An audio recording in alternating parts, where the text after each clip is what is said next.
Alright, I am here at my desk again for another video about guidelines. My last video, which I'll link to in the description, was about making guidelines like you see here on this paper right now using the Ames lettering guide, which is this right here, and a T-square, which is this right here.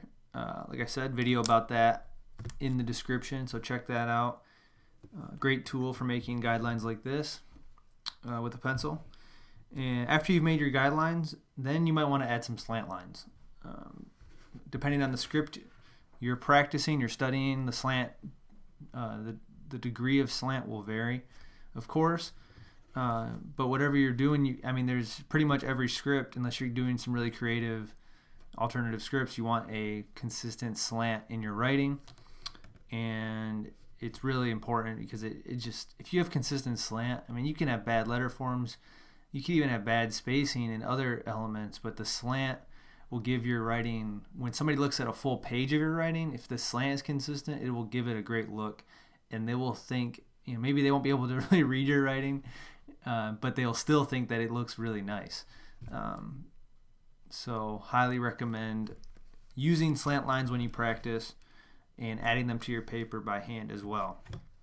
To do so, this is really an exercise in using a protractor, which is what I have here in my hand, and then a ruler. This clear ruler works really well, as you'll see, but any ruler will do. So first you want to put your initial degree line down with your protractor, and to do that, just mark your spot where you want to line up the protractor. So I'll just make a dot here on my paper, and then there's a hole in the protractor where I just have to line up that dot, and then there's also a horizontal line in the protractor which I want to align with the guideline where I made my dot. That's why I made the dot on the end of one of these guidelines, so that I could actually line up the protractor lines with the guideline as well. And then I'm going to use a 52-degree slant, so I'm going to go 51, 2, I make a mark here, and then I'll draw the first line with my protractor. It's usually long enough to do that. So bam, I have one slant line down on my paper. Now I'm going to use my clear ruler to do the rest. The great thing about the clear ruler is that you can do different sizes or widths between your slant lines. So I can actually just kind of line up the slant line with like the 1.5 inch mark and make one that's 1.5 inches apart. And I can just do that across the paper. Pretty self-explanatory. Or I can use the full width of the ruler, which is what you would do if you just have a regular ruler that's not clear. And you just want to go across your whole paper to make the slant line. So basic stuff. If you have a protractor and you know how to use it, then you shouldn't have any problems making slant lines. But just wanted to make the video to kind of complete the guideline application process that I started in my last video with the Ames lettering guide. Once you have your slant lines down, you're really ready to practice. You're ready to make sure that you're writing on slant, and you'll be able to more easily see when you're writing off slant.